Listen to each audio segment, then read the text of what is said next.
sa atong pagtulunan nga gibase gyud sa Bible nga ang lawas ni Hesus nga iyang gigamit dinhi sa kalibutan iyang gidala ngadto sa langit.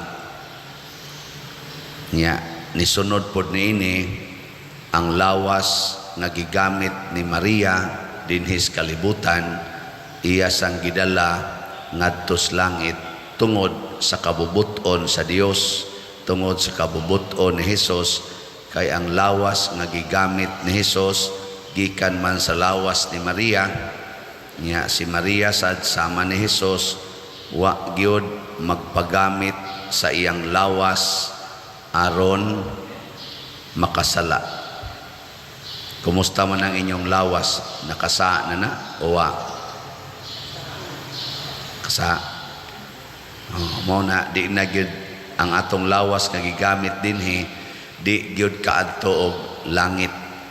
Muagi gid siya pagkadunot diha sa yuta or sa sementeryo. Lingiyay mong tupad na madunot ra ka. Ina na kanang imong lawas madunot ra na. Gani murag naa na may daghang mga tiwasuno, no? Mga dunotono na ba? Nya di ta mahibong ana kay matud pa ni Kristo matuman man gyud ang kamatuoran. Mao masay kamatuoran para niya iyang gituman. Nakaron unsaon man aron ang atong lawas dinhi sa kalibutan makahatod nato ngadto sa langit kadtong gipuy-an ron ni Hesus ug ni Maria. Matud pa diri sa unang pagbasa, matud pa ni San Pedro, kinahanglan motuo gyud ta sa gahom sa ngalan ni Hesus. Kining atong lawas madunot ra ni dinhi. Pero kung motuo ta sa gahom sa ngalan ni Hesus gikan karon mao na itong sundon sama sad sa bakol nga ang iyang lawas dili na makalihok, gipalihok ra ni Hesus sa gipalihok sa ngalan ni Hesus. Muna nga kung mutuo ta pasabot dad-o nato kanunay ang ngalan ni Hesus sa atong mga buhat o sa atong mga planos kinabuhi. Kamo inig trabaho ninyo nagdaba mo sa ngalan ni Hesus o sa imong ngalan?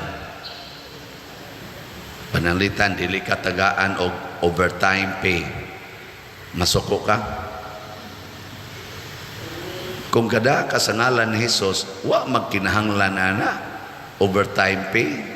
Ang gikinahanglan ni Hesus mao nga motrabaho ka, mag-alagad ka sama sa gibuhat ni Hesus, dili magpabayad. Ano man tungod kay kanang imong lawas madunot ra na, bisag bayran pa nagtagpila ka milyon dili na makapugong anang imong lawas madunot ra gid na. Nya kana sang gibayad nimo nga gisweldo dili na maoy makapaadtos langit sa imong kalag. Unsa may makapaadtos langit? Ang imong trabaho, ang gigamitan nimo sa imong lawas. Mo na si Jesus wa maguol nga tulo ra siya ka tuig nagamit sa iyang lawas pagsangyaw. Namatay na siya or gipatay na siya. Nga naman, di man importante ang gidak-on sa atong success or ang honor or ang kwarta nga atong nahipos, ang properties nga atong napundar kuno. Di man ang importante kay madunot ra maning lawasa ang gigamitan aning lawasa. Mao na si San Pedro ug ang iyang kauban niingon ay mo paghuna-huna nga ang among pagka-Diosnon, ang among pagkabuutan maoy nakapalakaw aning tawhana, dili ang ngalan ni Hesus nga among gituhuan. Kamo mutuo ba mo sa ngalan ni Hesus nga gamhanan? Mayo. So di na mo ron mangayog sweldo.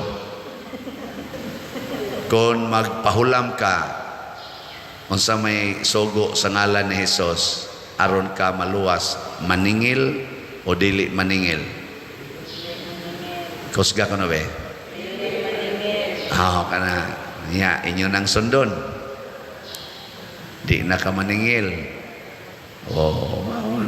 Maningil ang yapon. Unsa may sugo sa ngalan ni Hesus para sa mga batanon nga dalaga o ulitaw, magpuyo-puyo o magpakasal usa una tinukhangay. Kana magpakasal usa una pa magtipon, una pa mag-sex. Kalisod ba sa dana pader? Lisod na siya kung di ka maghuna-huna nga ang imong lawas madunot ra na anytime. Lisod na siya kung di ka maghuna-huna nga ang grasyas Ginoo mo'y mulig-on sa imong paghimog desisyon aron makabuhat niya ng gitawag og purity. Lisod na kung dili ta maghuna-huna nga ang ato ding lawas pwede dining ubanan sa Ginoo, gamiton sa Ginoo aron pagwagtang anang sala. Kaya dahil manggutag ingon, kinsa bagoy dili makasa pa dire, hasta gani ikaw nakasa man ka. Makatagan man sad ka. Pero wa na magpasabot nga dili ko malimpyo gikan karon hangtod pagpadayon. Kung nakasa ko gahapon, pwede kong maglimpyo karon kung musugod na gyud tuo sa ngalan ni Hesus. Mabita na nga kanang nay magpa-counseling nako, yang asawa magsighilak-hilak kay nangabit ang bana or usahay ang bana magsighilak-hilak nangabit ang asawa.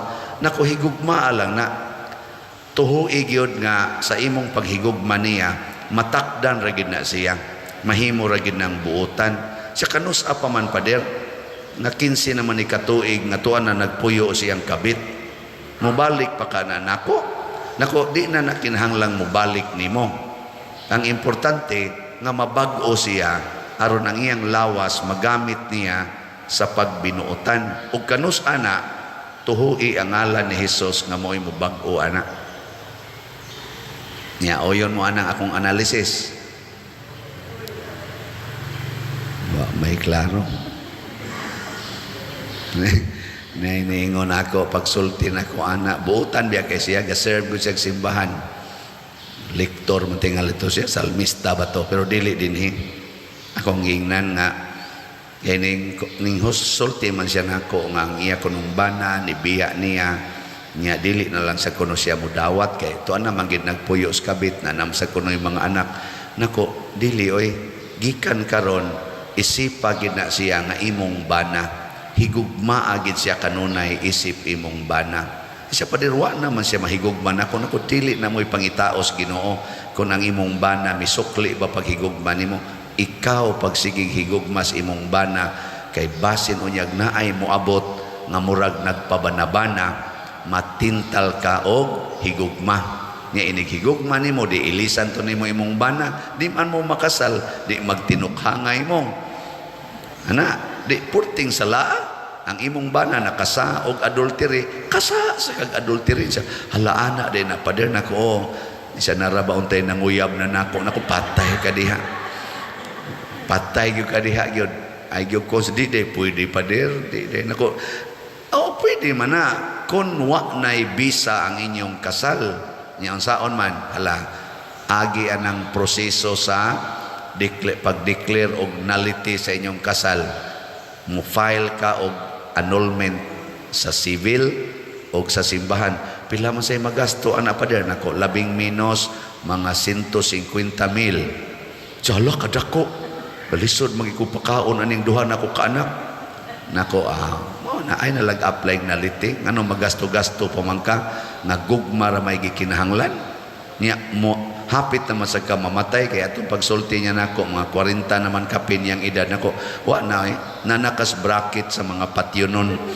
Ayaw na lang pagsigi hunahuna nga makakita pa ka og laing bana. Ay na lang ang peligro gyud kayo na ini text nako dugay na siyang nabiyuda murag 70 naman tingi edad niya 70 kapin insa pader na may nanguyab nako tininuod ka ning iya. Nako ang naong sa 70 anyos nangutana pagit padiroy tabangi ko sama ni tininuod ning iya. Ay ning mga nangambisyon na magani uban nga hapit na lang mga matay wa gitaon katilaw ana nya ikaw noong mag-question pa kaniya. Ayaw na pag question. Nako kuha na lang focus na sa imong pagtinarong at ubangas Ginoo kay hapit na gyud ka stinta na gyud kakapin di lisod na kay karon 100 years old oy nya unsaon pa man sad na nimong nya mangutana pa gyud kag tininuod ba mo na nga ang ngalan ni Hesus mo'y mupatinaw sa tanan og makapakurat sa tanan mahibong ka ang buangon kaing tao sa sige nimong higugma ni nahimong buutan mo nagibuhat ni Monica ngadto sa iyang bana og ni Agustin nga iyang anak mao sa nagibuhat nila ni Bishop Chupilo Kamomot ni San Vicente Ferrer og sa tanang mga santos ngadto sa mga tao nga nagsigig yubit ug nagsigig tamay nila sa kaulahian nagsigi nagyugdaig nila mao sa na nga atong buhaton sa ngalan ni Hesus atong buntugon ang tanang sala gikan sa atong kaugalingong sala o ato sang tabangan ng uban unsaon man ang lawas gamiton gyud sa pag-alagad sa Ginoo sa dihang gisugo ni Hesus nga ibaligya ang tanan nimong katigayunan ug ang halin ihatag ngadto sa mga kabos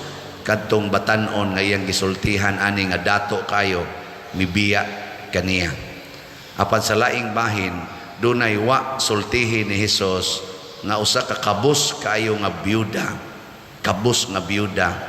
ang iyang kwarta duha ka sentabos na lang para ilang pagkaon para mabuhi ang ilang lawas sa iyang anak ug niya niadtong adlaw iyang gihog sa kolekta dito sa templo nakit-an ni Hesus ug ningon si Hesus ang nakalipay sa Ginoo sa mga mihalad karon mao kining maong byuda nya kun malipay ang Ginoo nato unsa may sunod iyatang buuan sa tanang mga grasya muna kanang kutob mo palit og slat moingon dayon ko nalipay ang Ginoo sa imong gibuhat paabuta ang iyang baos nya mo text ang uban ni baos naman pader lipay naman kaayo ko nya dako kayong mga grasyang niabot sa among kinabuhi di ma-explain amo nang naadik na kuno silag palit ako sa una magdaguok sa ni akong tiyan sa kagutom labi na tong ga-eskwela pa ko pero nitukod kog organisasyon na ako'y magsigig gasto way pagpanumbaling maglakaw na lang ko magsudan na lagloy ag asin sige lang yung tampo sa katilingban nag-anam yung kaabunda ang akong pagkaon labi na tong nagtrabaho na ko awa na dili na gyud ko magutman hangtod na pari pa gyud nang hatag na og mga pagkaon ni awas na ba ana so kamong mga way pagkaon palit mo slat primero agas ginong imong singot kay wa na manggay pagkaon nya muhilab imong tiyan sige lang jud hatag tanawa di ba moabot yung panahon nga manghatag na jud kag pagkaon ngadto sa tanang mga gigutom or daghan nga mga gigutom ingon ang usas mga opisyal nato dinhi nagkastorya mi kapila makahatag og bugas nga tag 5 kilo rice pader sa usa ka tuig nakusukad pag-abot nako dire murag mag-average gitingalig 4 ngadto 5 ka higayon kada tuig tagpila man sa imong mahatagan nako mag-average pod og tag 2,500 ka pamilya uy kadaghan gud ana nako gusto ka mo tampo wa man sad mo tingog ni smile raman basin pag mo tampo to ana no sige manindog na ta mga buotan